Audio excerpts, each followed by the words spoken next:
Me and my husband are from the Yukon, and we have two kids. Henry, he just turned 8. And also he has a little sister, Bridget, who is 4.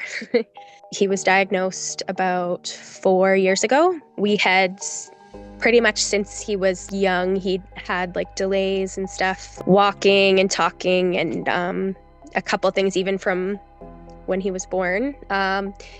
We saw like the Child Development Center pretty much since he was like 1.5 with like speech therapy and physical therapy. And still we didn't know anything was abnormal. We ended up going to Vancouver to get some testing done, which was completely unrelated. It was actually, he had a couple of seizures when he was like 3.5. So we were going down to Vancouver to BC Children's. We got referred. Basically, we saw like a neurologist, and she said there was 2 things going on, and the seizures were not really a worry, and that actually she was thinking that he had Duchenne muscular dystrophy. Went home. At the time, Henry's sister was 2 weeks old. So we were dealing with like just normal newborn stuff, and then coming home with a child that looked totally fine. He was still this happy little boy running around. So we kind of just started there. And from then, we go to Vancouver twice a year, sometimes more, to see his neuromuscular team in BC Children's Hospital, which has been amazing. And we're just working on giving him some time and before he stops walking, and stuff goes from there. He is such a sweet kid. He's so smart and funny. He's very into like video games and Minecraft, and right now taking apart electronics, which has been funny. Find like an alarm clock taken apart, and he's a super funny kid, like loves to laugh, and he's great.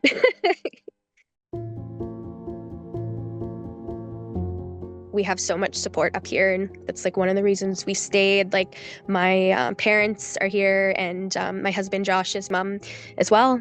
All our friends and family here like are super into knowing kind of what's going on. So lots of friends and lots of family to talk about this with. There's one other family that I know of that they have 2 boys with Duchenne, they're a lot older than Henry. They're like around my age. So one of the boys, the men actually reached out. He's like probably one of the first people that reached out after I had like posted, like just saying if we needed anything to reach out to them. And then I messaged the mom, and she has been like, if you need anything. So I feel like it's like really easy to kind of like isolate when all this is going on, but really there are so many people to help us here. Henry's elementary school, like as soon as he went there, like in kindergarten, they were like, I met with like all his teachers and like the gym teacher and the physiotherapist, like everyone there. They're always like working with us. Like last year, they like put us in the classroom, like right beside the door. They made sure that he was like able to, like it was easier for us. And like I reached out this summer, and he was like, we're like already looking forward to Henry, and supporting us. I mean, I haven't met in person like a whole lot. The people I kind of see in the families are probably through Facebook the most. Like I'm on like a couple groups, like Duchenne under 10 and a couple other ones. But I honestly probably learn the most from the families and just like hearing what they're going through. And it's just nice to know these feelings we're not doing this alone. Like there's so many other families here or in Canada or like around the world that are like in the same boat. And like, it's just nice to hear stories about their family. And I'd say that's the biggest support now. It's just hard to realize, I guess, that we're struggling. Like, just like on the outside, Henry doesn't look any different really than his friends and peers. He's still walking right now. He's most of the challenges are kind of like not here yet, like in the future, or we kind of are dealing with quietly, like just on our own, like, yeah, going to like all our physio appointments and that kind of stuff. Um, but yeah, like even family, like they'll say like, oh, he's like walking so good, and like kind of like that I shouldn't worry as much, but it's like he's not okay. Like it's coming, like but I know that when it comes down to that, family's like always here for us. And I know, yeah, they may not understand completely, but they're still there. Being positive is like, there's no point in being negative because it's not going to help anything. But it is very hard to stay positive all the time when like there's so much stuff hanging over our heads. But you gotta, because being negative is not going to help anything. The healthcare sense, like we're not like a small place. Like we're about 30,000 people in Whitehorse, I think now. But we have one hospital. It's very rare. So it's like we basically didn't know, even though I'd been seeing therapists and doctors since Henry was like one, like nobody knew, nobody saw this diagnosis. Like nobody, yeah. And I feel like if maybe we were somewhere else, he could have been diagnosed earlier, maybe. But yeah, it's just such a rare thing. No one saw it in other sense. It's just, yeah, it's just challenging when you're like one of the only families dealing with this here. Like there's just not, there's not really, there definitely is like that family to talk to, but there's no one that's like Henry's age going through it here. So it's like certain things like more so the weather and like the snow and like around that kind of sense. Like I don't really have anyone to talk to about how to help with that, really. Like definitely there's other places in Canada that get snow and stuff, but like for a solid 5 months here, it is a frozen, like packed down snow. And like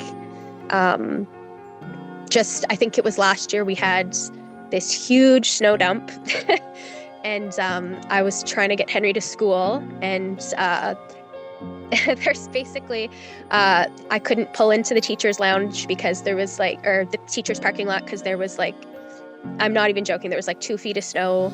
We couldn't get the van in there. That's where like the handicap spots are. So I had to pull around to the other side and basically drag Henry through on, like we had this sleigh, drag him through 2 feet of snow to the school doors, which is probably, it took us 10 minutes to get to the doors, which I know like it was like a fast snowfall. So maybe like the city didn't have time to clean up like around the school and stuff. But like I was in tears by the time we got to the door. Like I was like, this is not. So it's like, I don't know, like in that kind of sense, it's like, I don't know who to ask how to help with those kind of things. There is places to reach out, but yeah, in other places in Canada, people don't have to deal with this much snow. In the Yukon, just, we're not, that like even the hospital here is not set up for like pediatric a lot. Like there's like things, and like traveling out to Vancouver, the government like pays us a lot like to travel, and they give us like reimbursements, and they cover our flights and stuff, but we have to go down and like stay in hotels, and the money they give us covers the hotel and a sandwich, honestly. Like it's not like, so when we go down we still have to spend more than, which is totally fine. We will do whatever we need to for Henry, but it gets a lot when you're traveling down there 2-3 times a year. And then especially like, I know they have Ronald McDonald and stuff, but it's like we don't, which is, I know we don't have to stay there long term right now, which is amazing. We don't, great for us. It just, it's very hard to get into them right now, since they're more focused on like the long term care. So our options are like hotels and stuff. And just, yeah, so our hospital here is not set up for, like right now I have to get Henry dental surgery, which he needs to go under for, but he cannot go under at our hospital here. Like he could, but they're not set up for pediatrics. So I feel like the safer option is to be sent to Vancouver, which is totally fine, but it just kind of adds stress. But yeah, I think that those would just kind of be the main struggles here. was just kind of cool to see like families and like just pictures of these families that literally look like us, like yeah, like just the supports and like, yeah, that kind of stuff. I think just, yeah, really helped me anyways. If they shared their stories, like, I'm just like, oh, wow, that's like exactly how I feel. I saw a video. It was this mom just kind of going through their diagnosis and stuff. And I was just like, whoa, like, okay, so you do get it. But no, it's just nice to, yeah, just to, we're really not alone in this. There's so many families dealing with this. And yeah, what usually when I feel like I'm all alone and like no one really understands my feelings, I just kind of think about these other moms or parents, and I'm like, okay, but you're thinking the exact same thing I am right now. Especially like it's like when I don't feel like advocating myself at the moment, like it's like there's other families that are stepping up at that, and then maybe when I'm better situated for this, dealing with this, like I will be the one stepping up and advocating. So I just feel like it's just really nice to know, like, if we're struggling and just need to catch up and stuff, there's like other families that are like going through it and doing the things. It's really nice.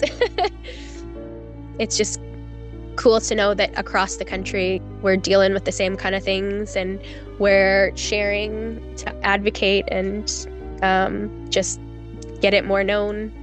Super great.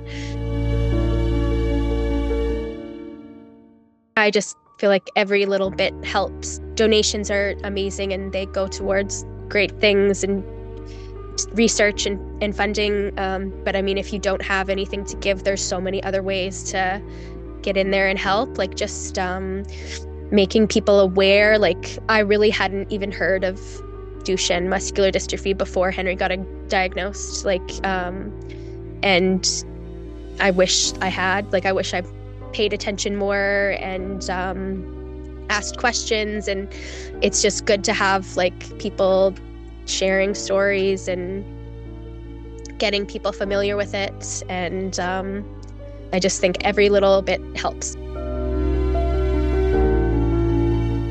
Thank you so much for every little bit of money that has gotten donated from families and neighbors, family, friends, anyone that'll listen. No, it's super great. And just sharing too, that donating and even reaching people not immediate family and stuff. Thank you just to everyone who has done anything to donate and get the donation known.